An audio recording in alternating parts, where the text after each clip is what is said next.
First, though, Russia's war on Ukraine rages on tonight, now raising fears of a nuclear catastrophe. Weekend shelling targeted a power plant that's almost twice the size of Chernobyl.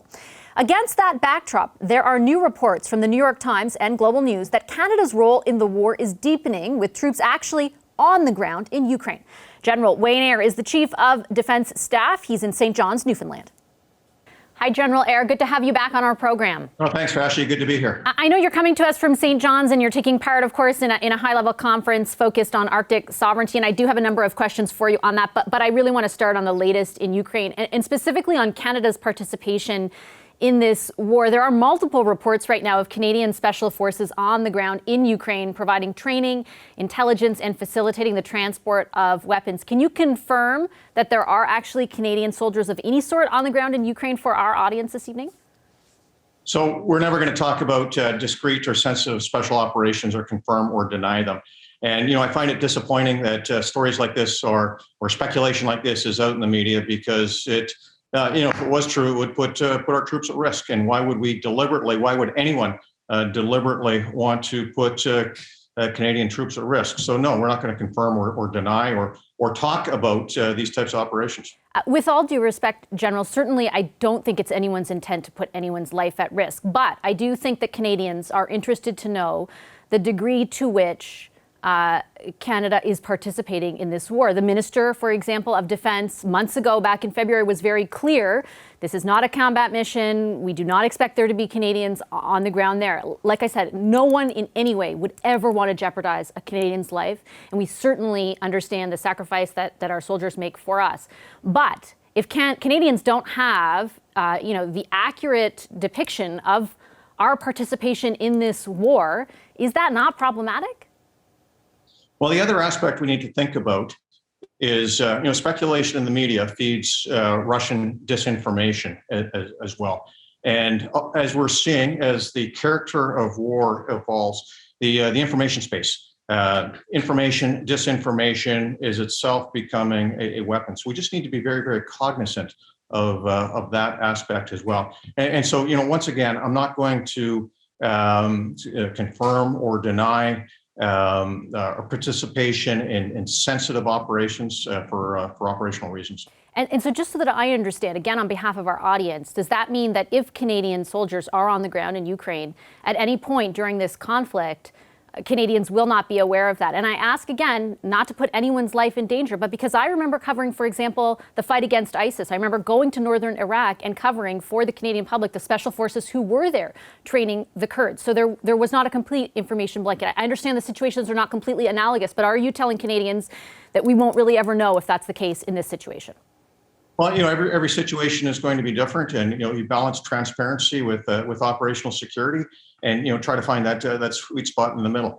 I am very proud that very shortly we are going to be sending up to several hundred troops over to the UK to help with the training of Ukrainian soldiers. Training is something that we have done very, very well, and has proven to be of great value to our Ukrainian friends.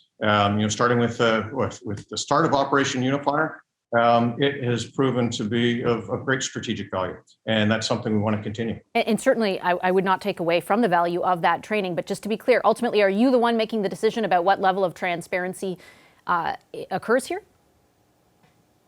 Yes, I don't want to get into the decision-making process, but as always, we provide military advice to government as to what military operations we do and we don't do. And ultimately, the government signs off on whether or not the public should be apprised. Well, there's always an operational security nexus to this that needs to be discussed in detail. Sorry, I don't understand what that means. Does that mean that the government ultimately decides if Canadians are apprised? It is. Let me back up on this one. So the recommendation goes to government as to what operations we do, what operations we don't do, and what level of, from a force protection perspective, is needed in terms of transparency. And it's based on our analysis of the situation, a risk assessment. Every operation we do is coupled with a risk assessment, risk to mission, risk to force, that is absolutely necessary in a dynamic situation. But we need to keep our people safe, and it comes down to that. Okay, understood. General, I do want to ask you about the conference you're attending, and in particular, the subject matter at hand, Arctic, the level of security, or the conversation around security in the Arctic. And I wanted to get from you, if you could, your assessment of the level of threat, given everything we've just been talking about, where Russia is concerned, the level of threat from Russia to the Arctic. Well, that was the genesis of hosting this conference. So, just to give you some background, this conference, the Arctic Chiefs of Defense, has not been conducted since 2013, and at that point, Russia was a participant. In 2014, with their invasion of Ukraine, there was a hiatus for this forum, and in discussion after their further invasion of Ukraine back in February, this spring had a discussion with a number of our like-minded allies. A lot of focus on Ukraine, but we need to take a look at the global context. And is there a desire to restart this forum? And yes, there was. So from that perspective, we have just finished a very successful conference where we've shared perspectives on the security situation. We've shared opportunities for further collaboration, and we've decided that yes, this forum needs to continue. To go specifically to your question about the Russian threat, we got to think in terms of time as well. And so this is a theater that is opening up. This is a theater that we need to think ahead in decades. We take a look at climate change, we take a look at interest, we take a look at what Russia is doing in terms of reoccupying and militarizing a lot of their Cold War infrastructure, the interest that China has in the Arctic. So one of the quotes that I'm not going to attribute, but came out of from one of the participants, with new sources of energy, new sources of food, and specifically with migration of fish protein, new transit routes, could potentially lead to new sources of conflict.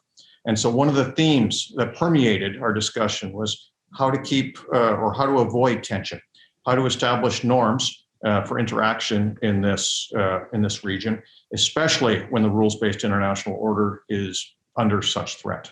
But I guess on that, how difficult is it to avoid tension when there is so little predictability in the other actor and the way in which they conduct themselves? Well, one of the ways is to maintain unity, maintain alignment with our like-minded partners and allies. Sharing of information, sharing of perspectives, and we did just that. We shared perspectives on the security situation. We shared perspectives on policy approaches. We shared operational implications, especially with climate change and what that means for future military operations, research and development and opportunities for collaboration. We talked about capabilities. We talked about opportunities to train together so that we are able to further that interoperability. So all in all, very successful discussions that we need to continue to make sure that we have that alignment. In general, I do take your point on that, but everything you just described is already happening with our allies where Ukraine and Europe is concerned, and it has done nothing to temper the aggression of Russia. Why would it in the Arctic? Well, we need to take a global perspective. What happens in one part of the world, given the shrinking nature of military operations, has impact in the other part of the world. We have to think collectively about deterrence. And what does that mean from a Canadian perspective to dissuade, to convince potential adversaries from adventurism, from miscalculation that could lead to escalation. And so these concepts we need to much better understand in the context of an alliance, in the context of like-minded nations, in the context of NORAD. And so there's much work that needs to be done here. General Eyre, I'll leave it on that point. Thank you very much for your time. No, thanks, Vashi. Hi, I'm Vashi Capellos, host of Power in Politics. See more of our show by subscribing to the CBC News channel or click the link for another video.